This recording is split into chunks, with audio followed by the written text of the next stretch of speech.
Good morning everyone. Welcome back to my channel. Welcome back to a brand new vlog.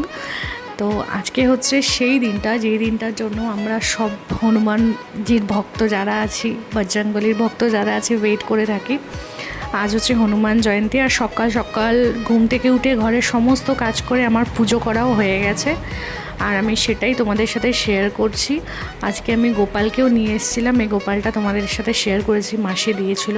তো আজকে গোপালকেও খুব ভালো একটা দিন, মানে বজরংবলীর যে মঙ্গলবার দিন আমরা বজরংবলীর স্পেশাল দিন বলে মনে করি, সেই দিনটাই আজকে হনুমান জয়ন্তী পড়েছে। তো আমি সেরকমভাবে তো কিছু করতে পারিনি, খুব ছোটোর মধ্যে আমি অ্যারেঞ্জমেন্ট করেছি, কারণ অফিস আছে, অফিসেও আসতে হবে। তো নিজের হাতে করে কিছু করা সম্ভব হয়নি, যেটুকু আমি কিনে এনে করতে পেরেছি আমি সেটুকুই করেছি। যেহেতু মন থেকে পুজো করব, সেহেতু ঠাকুরকে সময় দেওয়াটা, সময় দিয়ে পুজো করাটা আর নিয়ম মেনে পুজো করাটাই আমার কাছে মেন ম্যাটার করে, যে শ্রদ্ধা ভক্তি এটাই আমার কাছে বেশি ম্যাটার করে। তো যেহেতু আমি এখন নিচে আছি আর ঠাকুরের বাসন আমার কাছে আলাদা কিছু নেই, আবার ওপর থেকে সব টেনে টুনে নিয়ে আসো, তাই জন্য আমি নিজে কিছু বানাইনি। তো এইখানে অফিসে এসেছিলাম, অফিসে আসার পর সবাইকে প্রসাদ দিয়েছি আর এই সন্ধ্যেবেলা অফিস থেকে বেরিয়ে গেছি। সারাদিন এইভাবে তোমাদের সাথে সেভাবে ব্লগটা আমি শেয়ার করতে পারিনি, আমি অনেকটা টাইম অফিসে কেটে যায়, তো কাজেরও চাপ থাকে, তো সেই জন্য সেভাবে অফিসে কি করছি না করছি সেগুলো শেয়ার করা পসিবল হয়নি। বাট হ্যাঁ, আজকে আমি পুরো নিরামিষের মধ্যেই রয়েছি। আর এখানে আসার সময় হনুমানজির মন্দির পড়ে, সকালবেলা যদিও আমি মন্দিরে গেছিলাম, আমি মিষ্টি পান দিয়ে এসেছি হনুমানজিকে। আর সন্ধেবেলা আসার সময় এখানে দেখো যজ্ঞ হচ্ছে, তো হনুমানজির যে হনুমান জয়ন্তী বলে এখানে যজ্ঞ হচ্ছে। আর এখানে আমি প্রত্যেক শনি মঙ্গলবার আমি আসি এই মন্দিরে। এখানে সব ঠাকুরই রয়েছে জানো তো, মানে সব রকম ফেস্টিভ এখানে হয়, মানে সমস্ত রকম পূজা আচ্ছাগুলো এখানে হয়। মা তারা রয়েছে, মা বজরংবলী রয়েছে, শিব বাবা রয়েছে, তো মোটামুটি সব রকম পুজোই এখানে হয়। আর সব সময় এরকমভাবে সাজানোই প্রায় দেখতে পাই। আমাদের বাঙালিদের আছে না 12 মাসে 13 পার্বণ, সেই 13 পার্বণের সব অনুষ্ঠানই মোটামুটি এখানে হয়। আর সব সময় দেখি এরকম মালা ঢালা দিয়ে সুন্দর করে সাজানো থাকে।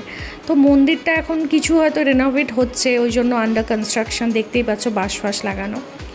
তো তারপর বাড়িতে চলে এসেছি, প্রচণ্ড খিদে পেয়েছিল। কেকটা নিয়েছি ঠিকই, কিন্তু তারপর মনে পড়লো যে ওই কেকের মধ্যে তো ডিম দেওয়া থাকে, তো আজকে কেক খেতে পারবো না। মানে এটাই হয়তো মানে খেতে যাওয়ার সময় জাস্ট আমার মনে পড়ে গেছে কেকটা নিয়েছিলাম আমি খাবো বলে, মানে এত খিদে পেয়েছে। তো রাত্রেবেলার মেনু বানাচ্ছি সুজি আর ছোলার ডাল আর রুটি। জানো তো আমার রুটি প্রথম আমাকে রুটি বানানো কোনো দিন আমার মা শেখায়নি, মানে বলে বাড়িতে রুটি বানানো মা শেখায় মেয়েদেরকে, তো আমার ক্ষেত্রে এই জিনিসটা হয়নি। আমার ক্ষেত্রে আমি এখানে এসে নিজে রুটি বানানো শিখেছি। আমার রুটি কোনো শেপ ছিল না, কিন্তু এখানে এসে শিখেছি। এখন দেখো রুটিগুলো কি সুন্দর ফুলকো হয়। তো যাই হোক, আজকে হনুমান জয়ন্তী, আমি প্রচণ্ড খুশি রয়েছি।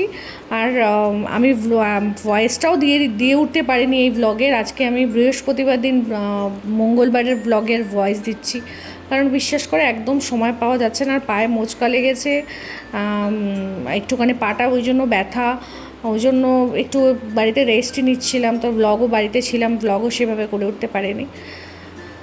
তো এটাই হচ্ছে আমার আজকে ছোট্টখাট্টো একটা ছোট্টখাট্টো ব্লগটা তোমাদের সাথে শেয়ার করলাম। তোমরা সবাই কমেন্ট করছো, মানে দু একজন যারা কমেন্ট করছো তাদেরকে অনেক অনেক অশেষ ধন্যবাদ।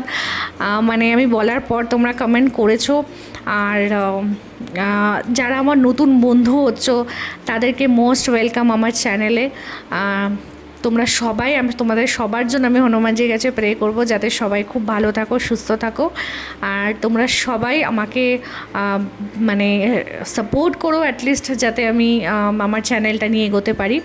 কারণ দেখতেই পাচ্ছ আমি সব কিছু কষ্ট করে ম্যানেজ করছি। আর এই যে আমার গোপালের জন্য মা এই জিনিসগুলো নিয়ে এসেছে, পায়ের নূপুর, ওর বাঁশি, ওর হাতের চুড়ি, তো এগুলো মা জাস্ট কিনে আনলো। তো এইগুলো তোমাদেরকে একটু শেয়ার করছি। মা বলছে যে আমার নাতিকে একটু সুন্দর করে সাজাই, না হলে কেমন লাগবে, আমি তো ঠাকুমা, আমার তো এগুলো দেওয়ার কর্তব্য। তো ওই জন্য মা এগুলো গিয়ে আবার সন্ধ্যাবেলা সোনার দোকানে গিয়ে আবার এগুলো কিনে এনেছে, রূপোর যা যা জিনিস লাগে একটা বাচ্চাকে যেরকম দেয় আর কি, হাতের বালা, পায়ের নুপুর, সেই রকমই মা আবার কিনে এনেছে। তো এই যে আমার গপুকে দেখো কি মিষ্টি লাগছে, আর এই চুলটাও মাসিই দিয়েছে যে ন্যাড়া মাথা রাখতে হবে না, একটু চুলটাও লাগিয়ে রাখো। আর ওর যে চুলের পাগড়িটা কিনেছে, এই পাগড়িটা ওর মাথা ছোটো হয়ে গেছে। তো দেখো কি মিষ্টি লাগছে না আমার গপুটাকে। তো কেমন লাগলো আজকের ব্লগটা, ডেফিনেটলি তোমাদের কাছে এক্সপেকটেশনস বাড়াচ্ছ তোমরাই, তাই আমি প্রত্যেকটা ব্লগে বলি এক্সপেক্ট করব তোমাদের কাছে। আর এটা হচ্ছে আমার ওপরে যে রুমটা আমরা থাকতাম, সেই রুমটা তো রেনোভেট হয়েছে।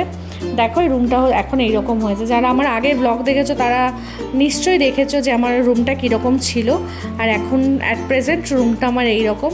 তাই আমি ভাবলাম চলো, এখনও পুরোপুরি কমপ্লিট হয়নি, তোমাদের কিচেনগুলো কমপ্লিট হয়নি, ওগুলো ডেফিনেটলি কমপ্লিট হলে তোমাদের সাথে শেয়ার করবো। সো চলো, সবাই ভালো থেকো, সুস্থ থেকো, আর প্লিজ কমেন্ট করে জানিও আজকে ছোট্ট ব্লগটা কেমন লাগলো, আমি সেটার জন্য ওয়েট করবো। Thanks to watching my blog.